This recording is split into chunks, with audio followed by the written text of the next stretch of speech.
حضرت جابر بن عبداللہ رضی اللہ تعالیٰ عنہ فرماتے ہیں کہ میں نے رسول اللہ صلی اللہ علیہ وسلم کو یہ ارشاد فرماتے ہوئے سنا، تمام اذکار میں سب سے افضل ذکر لا الہ الا اللہ ہے، اور تمام دعاؤں میں سب سے افضل دعا الحمدللہ ہے۔ یہ ترمذی شریف کی حدیث ہے۔ فائدہ: لا الہ الا اللہ سب سے افضل اس لیے ہے کہ سارے دین کا دار و مدار اسی پر ہے۔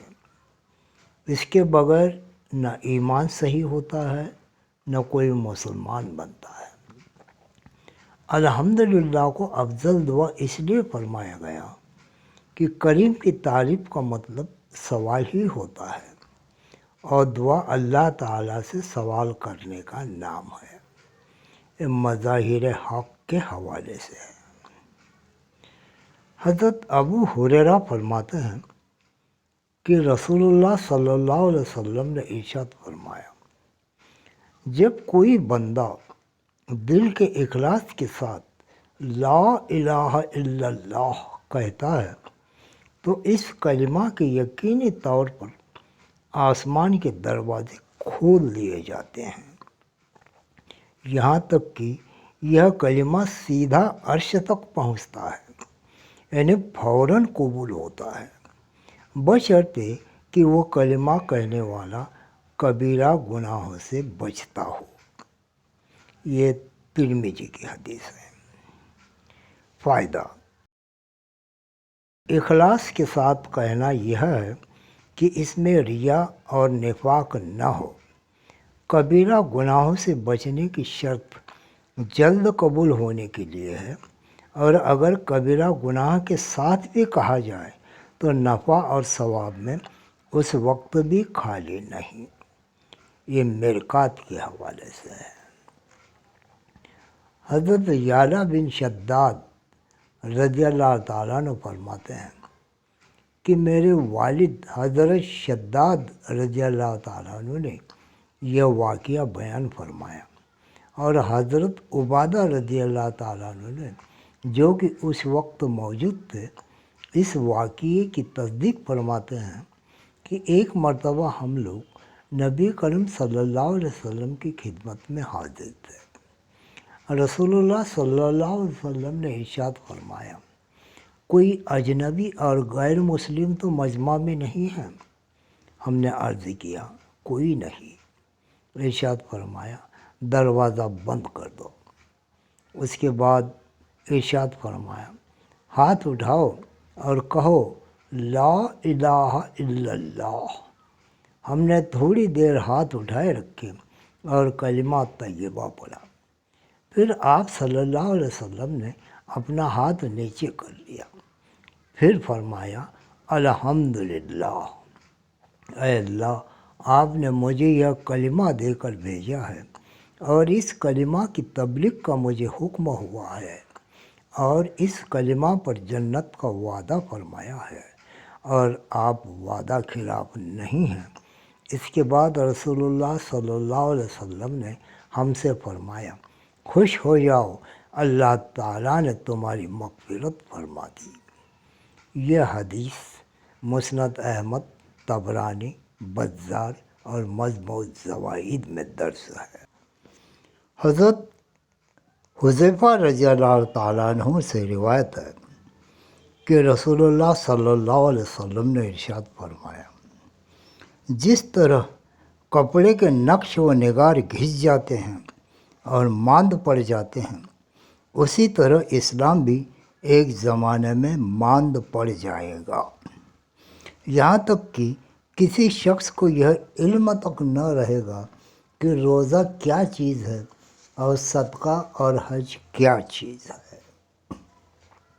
ایک شب آئے گی کہ قرآن سینوں سے اٹھا لیا جائے گا اور زمین پر اس کی ایک آیت بھی باقی نہ رہے گی۔ الگ الگ طور پر کچھ بوڑھے مرد اور کچھ بوڑھی عورتیں رہ جائیں گی جو یہ کہیں گی کہ ہم نے اپنے بزرگوں سے یہ کلمہ لا الہ الا اللہ سنا تھا، اس لیے ہم بھی یہ کلمہ پڑھ لیتے ہیں۔ حضرت حذیفہ رضی اللہ تعالیٰ عنہ کے شاگرد سیلا نے پوچھا، جب انہیں روزہ، صدقہ اور حج کا بھی علم نہ ہوگا تو بھلا صرف یہ کلمہ انہیں کیا فائدہ دے گا؟ حضرت حذیفہ رضی اللہ تعالیٰ عنہ نے اس کا کوئی جواب نہ دیا۔ انہوں نے 3 بار یہی سوال دہرایا۔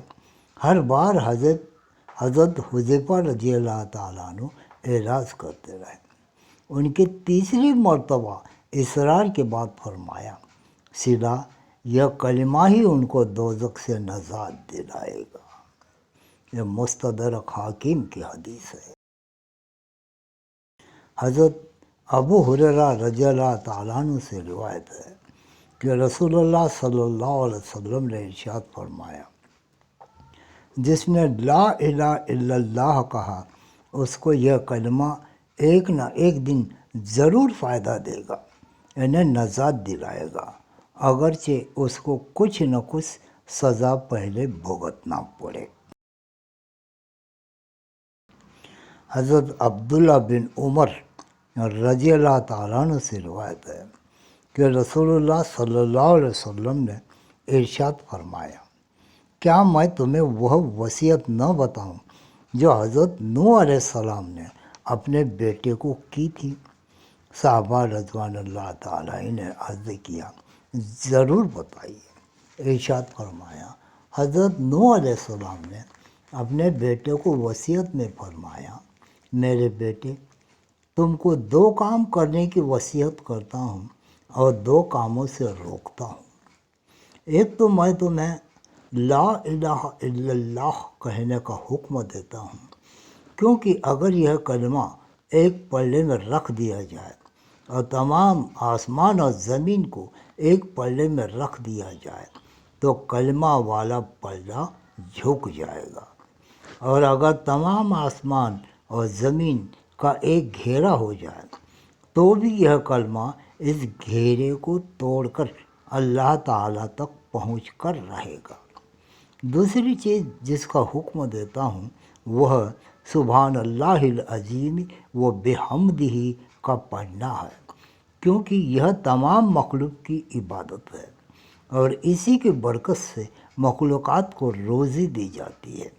اور میں تم کو 2 باتوں سے روکتا ہوں، شرک سے اور تکبر سے، کیونکہ یہ دونوں برائیاں بندے کو اللہ سے دور کر دیتی ہیں۔ یہ حدیث ہے وزار اور مجموع الزوائد سے۔ حضرت طلحہ بن عبید اللہ رضی اللہ تعالیٰ عنہ سے روایت ہے کہ نبی کریم صلی اللہ علیہ وسلم نے ارشاد فرمایا، میں ایک ایسا کلمہ جانتا ہوں جسے ایسا شخص پڑھے جس کی موت کا وقت قریب ہو تو اس کی روح جسم سے نکلتے وقت اس کلمہ کی بدولت ضرور راحت پائے گی، اور وہ کلمہ اس کے لیے قیامت کے دن نور ہوگا۔ وہ کلمہ لا الہ الا اللہ ہے۔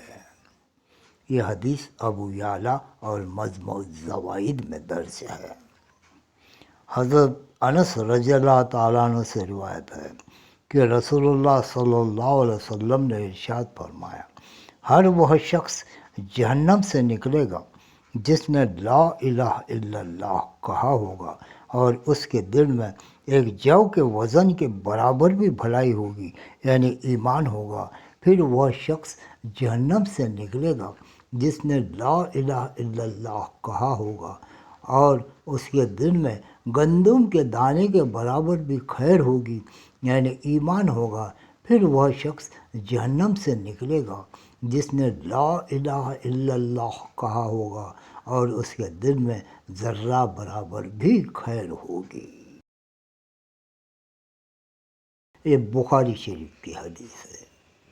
حضرت مقداد بن اسود رضی اللہ تعالیٰ عنہ فرماتے ہیں کہ میں نے نبی کریم صلی اللہ علیہ وسلم کو یہ ارشاد فرماتے ہوئے سنا، زمین کی سطح پر کسی شہر، گاؤں، صحرا یا کوئی گھر یا خیمہ ایسا باقی نہیں رہے گا جہاں اللہ تعالیٰ اسلام کے کلمہ کو داخل نہ فرمائیں۔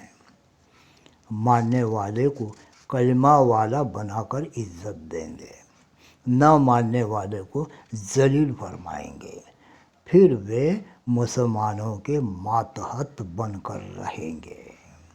یہ مسند احمد کی حدیث ہے۔ حضرت ابن شماسہ مہری رحمۃ اللہ علیہ سے روایت ہے کہ ہم حضرت عمرو بن عاص رضی اللہ تعالیٰ عنہ کے پاس ان کے آخری وقت میں موجود تھے۔ وہ زار و قطار رو رہے تھے اور دیوار کی طرف اپنا رخ کیے ہوئے تھے۔ ان کے صاحبزادے ان کو تسلی دینے کے لیے کہنے لگے، ابا جان، کیا نبی کریم صلی اللہ علیہ وسلم کو آپ کو فلاں بشارت نہیں دی تھی؟ کیا رسول اللہ صلی اللہ علیہ وسلم نے آپ کو فلاں بشارت نہیں دی تھی؟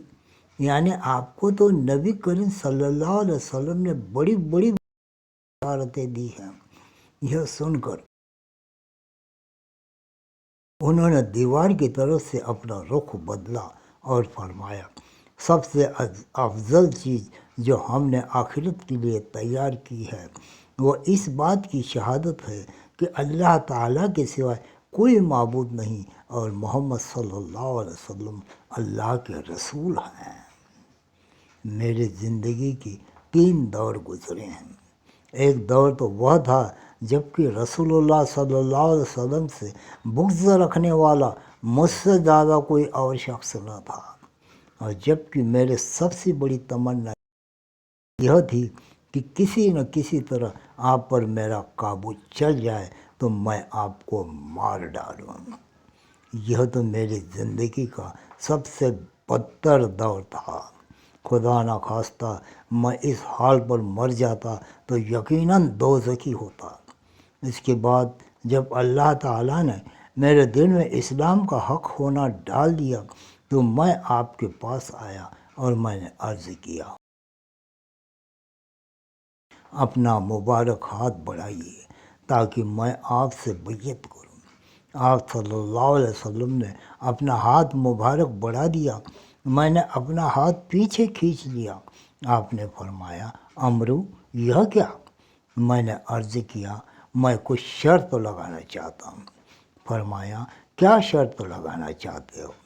میں نے کہا، یہ کہ میرے سب گناہ معاف ہو جائیں۔ آپ صلی اللہ علیہ وسلم نے ارشاد فرمایا، عمرو، کیا تمہیں خبر نہیں کہ اسلام تو کفر کی زندگی کے گناہوں کا تمام قصہ ہی پاک کر دیتا ہے، اور ہجرت بھی پہلے تمام گناہ معاف کر دیتی ہے، اور حج بھی پچھلے سب گناہ ختم کر دیتا ہے۔ یہ دور وہ تھا جب کہ آپ سے زیادہ پیارا، آپ سے زیادہ بزرگ و برتر میرے نظر میں کوئی اور نہ تھا۔ آپ کی عظمت کی وجہ سے میری یہ تاب نہ تھی کہ کبھی آپ کو نظر بھر کر دیکھ سکتا۔ اگر مجھ سے آپ کی صورت مبارک پوچھی جائے تو میں کچھ نہیں بتا سکتا، کیونکہ میں نے کبھی پوری طرح آپ کو دیکھا ہی نہیں۔ کاش اگر میں اس حال پر مر جاتا تو امید ہے کہ جنتی ہوتا، پھر ہم کچھ چیزوں کے متولی اور ذمہ دار بنے اور نہیں کہہ سکتے کہ ہمارا حال ان چیزوں میں کیا رہا۔ یہ میری زندگی کا 3را دور تھا۔ اچھا دیکھو، جب میری وفات ہو جائے تو میرے جنازے کے ساتھ کوئی واویلا اور شور و شغب کرنے والی عورت نہ جانے پائے، نہ زمانہ جاہلیت کی طرح آگ میرے جنازے کے ساتھ ہو۔ جب مجھے دفن کر چکو تو میری قبر پر اچھی طرح سے مٹی ڈالنا، اور جب فارغ ہو جاؤ تو میری قبر کے پاس اتنی دیر تک ٹھہرنا جتنی دیر میں اونٹ ذبح کر کے اس کا گوشت تقسیم کیا جاتا ہے، تاکہ تمہاری وجہ سے میرا دل لگا رہے اور مجھے معلوم ہو جائے کہ میں اپنے رب کے بھیجے ہوئے فرشتوں کے سوالات کے جوابات کیا دیتا ہوں۔ یہ مسلم کی حدیث ہے۔ حضرت عمر رضی اللہ تعالیٰ عنہ سے روایت ہے کہ نبی کریم صلی اللہ علیہ وسلم نے ارشاد فرمایا، خطاب کے بیٹے جاؤ لوگوں میں یہ اعلان کر دو کہ جنت میں صرف ایمان والے ہی داخل ہوں گے۔ یہ مسلم کی حدیث ہے۔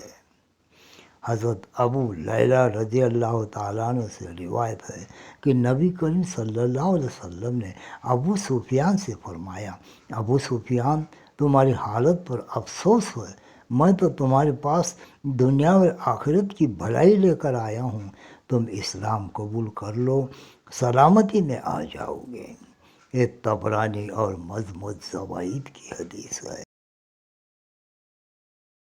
حضرت انس رضی اللہ تعالیٰ عنہ فرماتے ہیں کہ میں نے نبی کریم صلی اللہ علیہ وسلم کو یہ ارشاد فرماتے ہوئے سنا، جب قیامت کا دن ہوگا تو مجھے شفاعت کی اجازت دی جائے گی، میں عرض کروں گا، اے میرے رب، جنت میں ہر اس شخص کو داخل فرما دیجئے جس کے دل میں رائی کے دانے کے برابر بھی ایمان ہو۔